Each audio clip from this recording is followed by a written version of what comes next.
আসসালামু আলাইকুম guys, welcome to our channel family fun with cooks.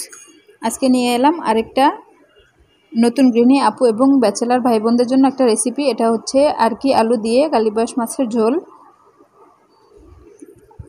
তো সম্পূর্ণ ভিডিওটি না টেনে দেখার অনুরোধ রইল।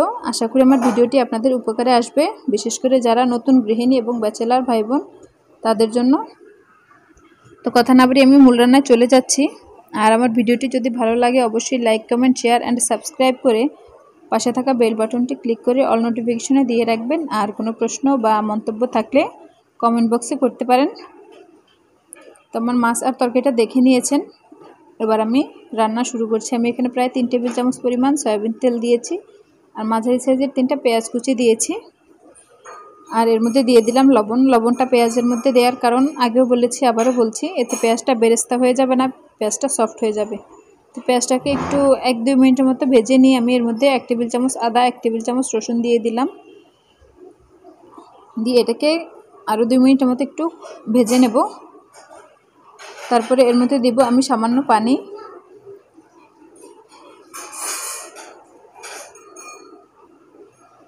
আমার মশলাটা ভাজা হয়ে গেছে, এবার আমি এর মধ্যে পানি দিয়ে দিয়েছি। দিয়ে 1 টেবিল চামচ পরিমাণ হলুদ গুঁড়া, 1 টেবিল চামচ পরিমাণ মরিচ গুঁড়া দিয়েছি।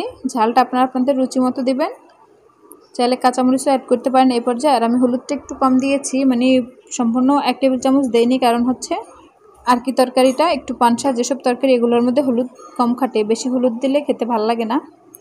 তাই আমি মশলাটা কষিয়ে নিয়ে কিছুটা পানি দিয়ে দিয়েছি।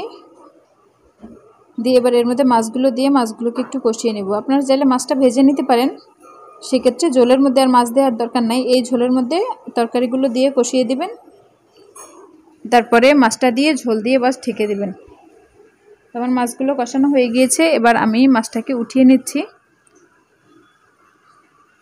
আস্তে আস্তে উঠাবেন, আমি খুন্তিটা দিয়ে উঠিয়েছি আর কি, তালাশি যেটা দিয়ে আমি লাড়ছি সেটা দিয়ে উঠিয়েছি, আপনারা চাইলে চামচ দিয়ে উঠাতে পারেন।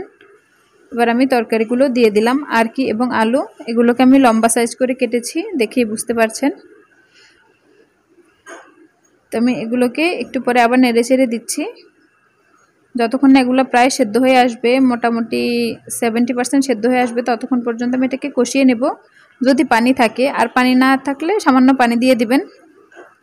তোমার আলু এবং আরকিটা কষানো হয়ে গিয়েছে, পানিটা একদম টেনে গিয়েছে। এই পর্যায়ে আমি ঝোল দিয়ে দেব, দিয়ে মাছটা দিয়ে দেব। তো আমি এতটুকু পরিমাণ ঝোল রাখবো। তো আমি এতটুকু দিয়ে নেড়েচেড়ে এবার আরেকটু ঝোল দিয়ে দিয়েছি, মানে এই এক্সট্রা যে ঝোলটা দিয়েছি এটা টেনে যাবে আর কিছুটা ঝোল থাকবে।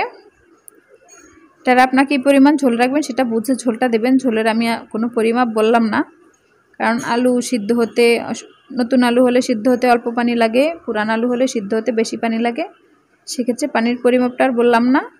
আমি তরকারি দিয়ে এবার মাছটা দিয়ে দিয়েছি। তো কথা বলতে বলতে আমার রান্নাটা প্রায় কমপ্লিট হয়ে গিয়েছে।